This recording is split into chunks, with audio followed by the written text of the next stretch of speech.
Desde hace muchos años, en la sociedad se han marcado diferencias entre determinadas comunidades étnicas. Esto ha dado paso a que los grupos destinados como los de menor lugar en la jerarquía sean también aquellos que menos beneficios reciban y tengan menores oportunidades.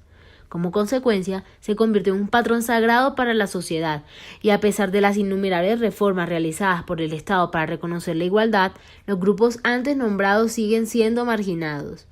Gran ejemplo de esto fue la sociedad colombiana del siglo XIX, que colocaban como excusas, según Larson, el costoso sistema de fletes para utilizar a los afros como su medio de transporte de cargas. Por eso, se dice que la élite criolla del siglo XIX construyó y sostuvo una posición dominante en la sociedad colombiana al usar las nociones raciales, generando una percepción de subdesarrollo e inferioridad sobre las otras razas, produciendo asimismo un interés en incursionar a las negritudes y a los indígenas al modelo criollo.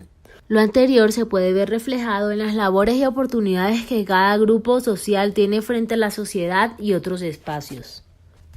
En primer lugar, desde tiempos remotos se ha creado una diferenciación y asignación de razas preeminentes basándose en prejuicios e ideologías defendidas firmemente por la élite criolla, a partir de sus argumentos pseudocientíficos. Según Larson, a mitades del siglo XIX, la élite criolla colombiana le atribuía el atraso económico de la nación a los indígenas y a los africanos, mediante las premisas de inferioridad racial. Todo esto se dirigía justificando lo anterior con que las razas criollas habían alcanzado la predominancia, y por eso estas eran las que poseían privilegios y derechos, caso contrario a las otras razas. Tal vez esto se pensaba porque los indígenas y negros poseían costumbres diferentes y no aceptadas dentro de lo que comúnmente llamaban civilizadas. Algo muy interesante y que aún persiste como pensamiento es que se percibe a las etnias como bárbaras y atrasadas por no compartir la misma cultura ni ideologías. Pero dentro de ellas, cada nuevo descubrimiento y cada acción nueva que logran realizar es evolución. Como ejemplo claro de la supremacía de razas, se tiene el concepto pseudocientífico sobre el que se basan las minorías criollas, el tratado de Darwin llamado Evolución, el origen de las especies. Con esto querían expresar que, así como en las especies de animales sobrevivían los más fuertes y los mejores adaptados, en las razas ocurría lo mismo, pues las más fuertes eran las que sobrevivían a todo. Lo anterior se utilizó para naturalizar la desigualdad racial del momento. Además, se puede apreciar cómo se empieza a caracterizar y organizar la diversidad de las etnias en diferentes regiones dadas las condiciones de ubicación, clima y cultura, entre otros aspectos. Esto también pudo empezar a significar una división del trabajo y de las riquezas. En segundo lugar, en su investigación sobre las razas y las etnias, Larson hace referencia a otros autores como José María Samper, Manuel Ancísar y Agustín Codazzi, quienes explotaron el efecto del clima, la cultura y las instituciones sociales de los grupos raciales, con premisas y argumentos como la leyenda negra, la ascendencia biológica e incluso propuestas de redención cultural para adoptar un progreso social. En palabras de Larson, estos autores empezaron a generar un canon científico y literario que asociaban a la blancura con el progreso y la civilización, y su reverso negativo a lo no blanco, con obstáculos que bloqueaban la vía hacia la modernidad. Estos contenidos literarios redactados y publicados por figuras legítimas del momento propulsaron la percepción de que los grupos raciales no solo eran inferiores, sino que además generaban un freno en el desarrollo del país. Como un ejemplo más puntual, uno de estos documentos específicos fue el estudio realizado por la Comisión Corográfica, que fue el primer examen geográfico del país, describiendo peculiaridades geográficas, económicas y socioculturales.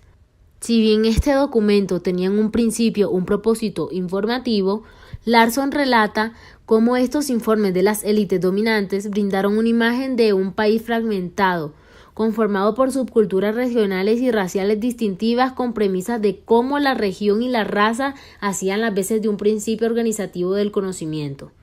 Tomados en conjuntos, estos documentos establecieron tipologías, caracterizaciones e ilustraciones raciales de las distintas regiones y razas colombianas.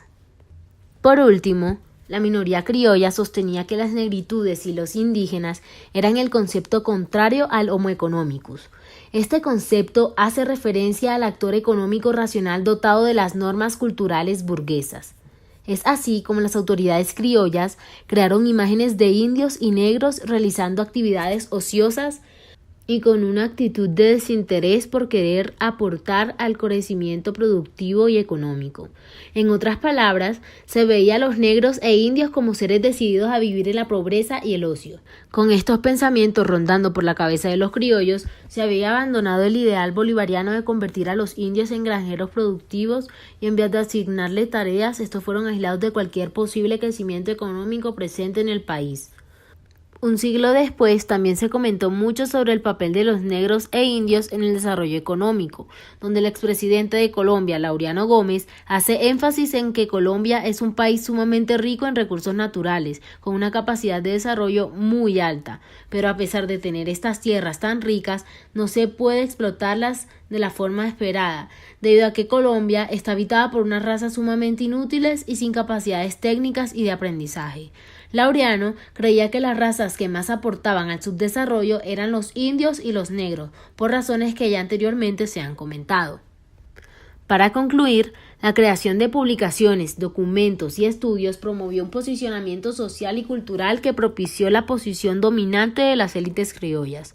Estos documentos tenían un grado de legitimidad alto que soportaba los argumentos propuestos sobre cómo las razas y las etnias diferentes a las blancas no solo eran inferiores, sino que además impedían el desarrollo del país, creando una percepción de subdesarrollo.